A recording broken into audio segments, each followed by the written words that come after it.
छत्तीसगढ़ महिला सुपरवाइजर एवं food inspector भर्ती परीक्षा में पूछे जाने वाले भारतीय इतिहास से संबंधित महत्वपूर्ण प्रश्न।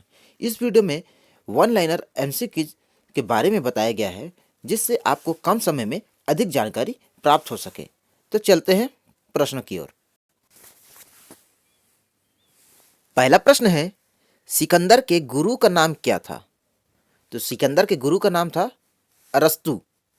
दूसरा प्रश्न है, मौर्य वंश का संस्थापक कौन है? तो इसका आंसर होगा चंद्रगुप्त मौर्य।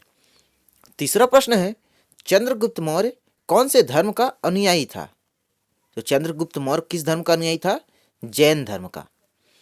मेगास्थनीज की एक प्रमुख पुस्तक कौन सी है? तो आंसर होगा इंडिका।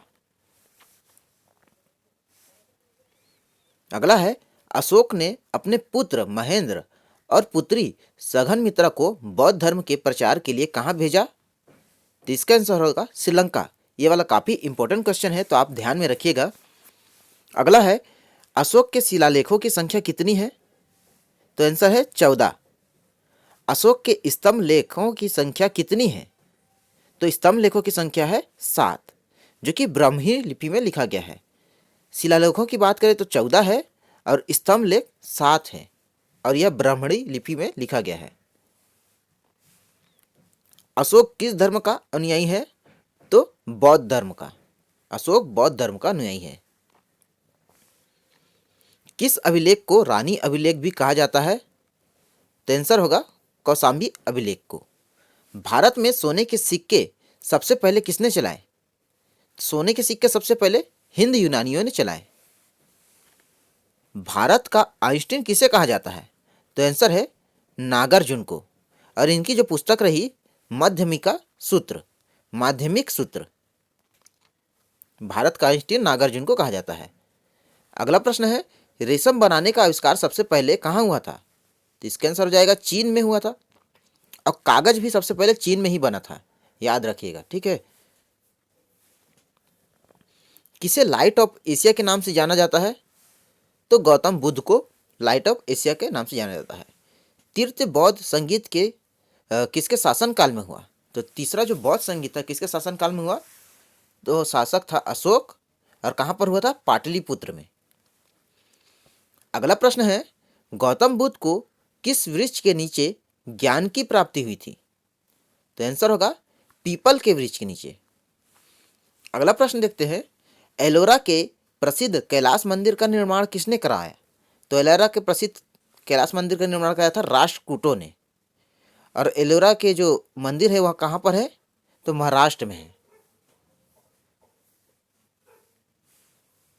अगला प्रश्न है, सिंधु सभ्यता का बंदरगाह था लोथल एवं सुतकोतदा। लोथल गुजरात में है। अगला प्रश्न है, प्राचीन समय में भारत कितने जनपदों में बटा हुआ था? प्राचीन समय में भारत 16 जनपदों में बटा हुआ था। स्वामी महावीर के बचपन का नाम क्या था? तो वर्धमान। सत्यमेव जयते किस उपनिषद से लिया गया है? तो आंसर होगा मुंडकोपनिषद। अगला देखते हैं, चीनी यात्री हेनसंग किसके शासनकाल में भारत आया था?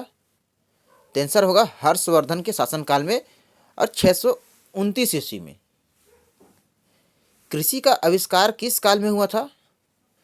तो नवपाषाण काल में। हड़प्पा किस नदी के किनारे बसा हुआ है? तो हड़प्पा जो है रावी नदी के किनारे बसा हुआ है और जिला है साहिवाल। पाकिस्तान के जो अधिकृत पंजाब है वहाँ पर, पाकिस्तान में जो थोड़ा पंजाब है वहाँ पर जिला है साहिवाल, जो कि रावी नदी के तट पर है। हड़प्पा। मनुष्य ने सर्वप्रथम किस धातु का प्रयोग किया था? तो आंसर होगा तांबा का। गायत्री मंत्र का उल्लेख किस वेद में है? तो आंसर हो जाएगा ऋग्वेद में। और वेद कितने हैं? 4 हैं। कौन सा वेद गद्य और पद्य दोनों में है? तो आंसर इसका होगा आयुर्वेद। आयुर्वेद नहीं होगा, यजुर्वेद है, ठीक है। टाइपिंग में मिस्टेक हो गया है। यजुर्वेद जो है गद्य और पद्य दोनों में है। विष्णु पुराण का संबंध किस वंश से है? तो इसका आंसर होगा मौर्य वंश से। अष्टाध्यायी पुस्तक के लेखक कौन है? आंसर होगा पारणी।